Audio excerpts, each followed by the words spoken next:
Hi friends, ಎಲ್ಲರೂ ಹೇಗಿದ್ದೀರಾ? ಇವತ್ತು ಬಿರಿಯಾನಿ ಹೇಗೆ ಮಾಡೋದಂತ ನೋಡುವ. ಫಸ್ಟಿಗೆ ಮಿಕ್ಸಿ ಜಾರಿಗೆ ಶುಂಠಿ ಬೆಳ್ಳುಳ್ಳಿ ಪೇಸ್ಟ್, ಟೊಮ್ಯಾಟೊ, ನೀರುಳ್ಳಿ, ಹಸಿಮೆಣಸಿನಕಾಯಿ, ಫ್ರೈಡ್ ಆನಿಯನ್, ಕೊತ್ತಂಬರಿ ಸೊಪ್ಪು, ಪುದೀನ, ಮೊಸರು, ಹೋಲ್ ಗ್ರಾಮ್ ಮಸಾಲ ಎಲ್ಲವನ್ನು ಹಾಕಿ ಪೇಸ್ಟ್ ಮಾಡಬೇಕು.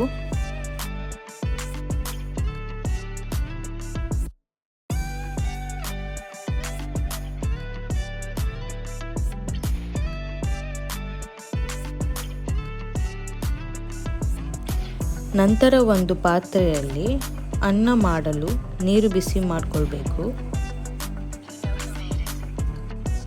ಅದಕ್ಕೆ ಹೋಲ್ ಗ್ರಾಮ್ ಮಸಾಲ, ಉಪ್ಪು, ಲೆಮನ್ ಜ್ಯೂಸ್ ಹಾಕಬೇಕು. ನಂತರ ಅರ್ಧ ಗಂಟೆ ನೆನೆಸಿಟ್ಟ ಬಾಸ್ಮತಿ ರೈಸ್ ಹಾಕಿ ಅನ್ನ ತಯಾರಿ ಮಾಡಿಕೊಳ್ಬೇಕು. ಬಿರಿಯಾನಿ ಮಸಾಲ ಮಾಡಲು ಒಂದು ಪಾತ್ರೆಗೆ ಎಣ್ಣೆ ಹಾಕಿ ಅದು ಬಿಸಿಯಾದ ಮೇಲೆ ಮೊದಲೇ ರುಬ್ಬಿಟ್ಟ ಮಸಾಲೆಯನ್ನು ಹಾಕಬೇಕು.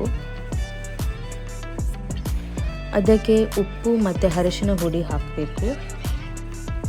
ಅದಾದಮೇಲೆ ರಾ ಸ್ಮೆಲ್ ಹೋಗೋ ತನಕ ಫ್ರೈ ಮಾಡಿಕೊಳ್ಬೇಕು. ಅದರ ನಂತರ ಚಿಕನ್ ಹಾಕಿ ಚಿಕನ್ ಒಂದು 50% ಕುಕ್ ಆದ ಮೇಲೆ ಸೈಡ್ ಬೈ ಸೈಡ್ನಲ್ಲಿ ಮಾಡಿಟ್ಟಿರುವ ರೈಸನ್ನು ಚಿಕನ್ ಮೇಲೆ ಹಾಕಿ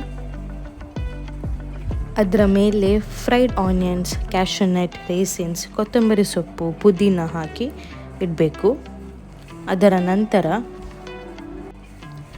ನಂತರ ಕೇಸರ್ ಮಿಲ್ಕ್ ಹಾಕಿ 20 ಮಿನಿಟ್ಸ್ ದಮ್ಮಲ್ಲಿ ಇಡಬೇಕು.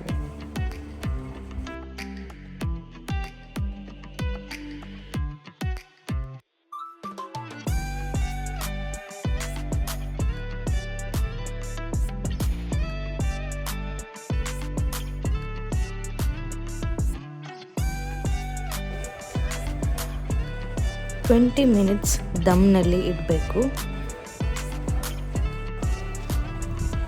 ಸೊ ಈಗ ಬಿರಿಯಾನಿ ರೆಡಿಯಾಗಿದೆ. Super tasty, super simple. ನೀವು ಕೂಡ ಟ್ರೈ ಮಾಡಿ ಮನೆಯಲ್ಲಿ.